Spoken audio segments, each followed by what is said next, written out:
नमस्कार मित्रांनो, मी रुपाली वानखेडे।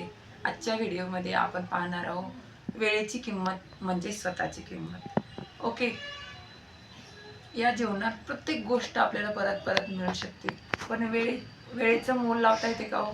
नाही ना। एकदा वेळ निघून गेली की ती परत कधीही येत नाही। तुम्ही काहीही करा, तुमचं बालपण येते का हो परत? नाही ना।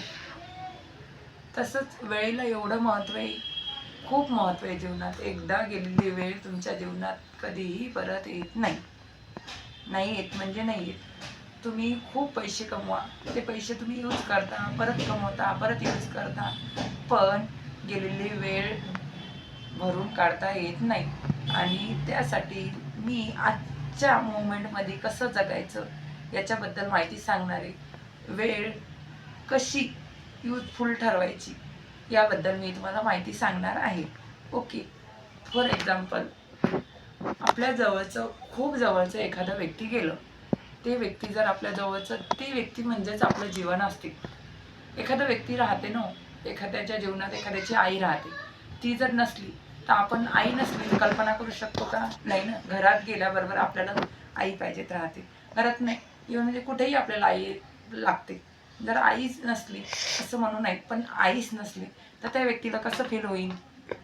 आणि ते एवढं महत्त्वाचं व्यक्ती जर तुमच्या जीवनातून गेलं तर तेव्हा तुमच्या पायाखालची जमीन हलते ना, हलते ना, खरं हलते हो, खरंच जमीन हलते। तेव्हा त्या माणसाला काहीच सुचत नाही, अजिबात त्याला काहीच कळत नाही।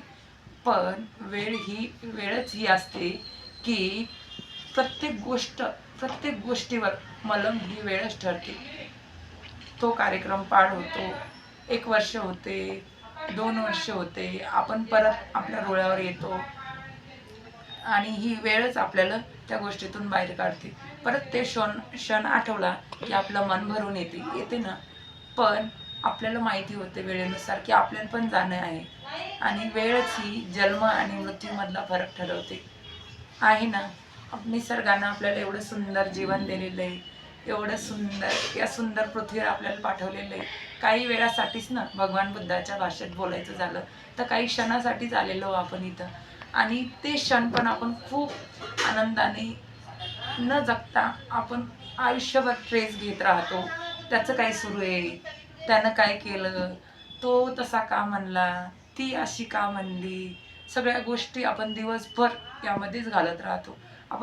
तुम्ही जर ॲस्पिरंट आहात, स्टडी करत आहात, तर तुम्ही 50% स्टडी करता आणि 50% विचार करत बसता, पुढं काय होईल, एक्झाम जर क्रॅक नाही झाली तर काय होईल, घरी कोणी बोललं, ती गोष्ट बॅकअप माइंडमध्ये राहते, त्यावरच विचार करत बसतो। आपण फोकस न करतच नाही, आपल्याला वाटतच नाही की ही वेळ जाणार आहे म्हणून, आणि आपण पण मरणार आहोत हे पण वाटत नाही। आपल्याला काय वाटते माहिती का? दुसरेच मरत असतात, आपण मरतच नसतो। खरं आहे, असंच वाटत असते प्रत्येकाला। पण जगता जगता जगता एक वेळ अशी येते की आपण या जगातून जाण्याची वेळ होते, तरी आपण या सगळ्या भौतिक गोष्टीत आणि या सगळ्या गोष्टीत गुरफटत राहिलेलो असतो। आणि कोणतीही गोष्ट जर सवयीनं स्ट्रॉंग बनते, आपण जर आपल्याला स्वतः खुश राहण्याची सवय लावली, स्वाभिमानानं जगण्याची सवय लावली, खूप शांत राहण्याची सवय लावली, छोट्या छोट्या गोष्टीत खुशी शोधण्याची सवय लावली, तर खुश होतो ना आपण। कोणी काही बोलली तर त्यावर रिॲक्ट न होता नॉर्मल राहण्याची सवय लावली तर आपण पण शांततेने संयमाने जगू शकतो ना। कोणी जर काही म्हणलं तो विचार न करता आपण सध्यामध्ये जगत असतो तर आनंदानं जगतो ना। पण आपण आयुष्यभर दुसऱ्याचाच विचार करत करत जगतो आणि शेवटी विचार करत करतच मरतो। आणि जे खूप महत्त्वाचं एक लेसन आहे ते न घेता आपलं हेच सुरू राहते। त्याच्यामुळं माझा एकच सल्ला आहे की या वेळेचं युटिलायझेशन करा, खूप शांततेनं, खूप संयमानं जीवन जगा, कारण की हे जीवन पुन्हा पुन्हा नाही हो।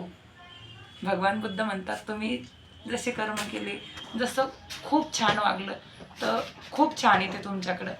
आणि त्यामुळे एक या पलमध्ये जगा, एका क्षणाचंही महत्त्व जाणा। हे क्षण पण एखाद्यानं आपल्याकडं पाहून स्माईल दिली तर आपल्याला किती भारी वाटते ना, आणि आपण ते युटिलाइज केलं, तो क्षण जगला तर आनंद वाटते ना। त्याच्यामुळं खूप संयमानं, खूप प्रेमानं, खूप आनंदानं जगा।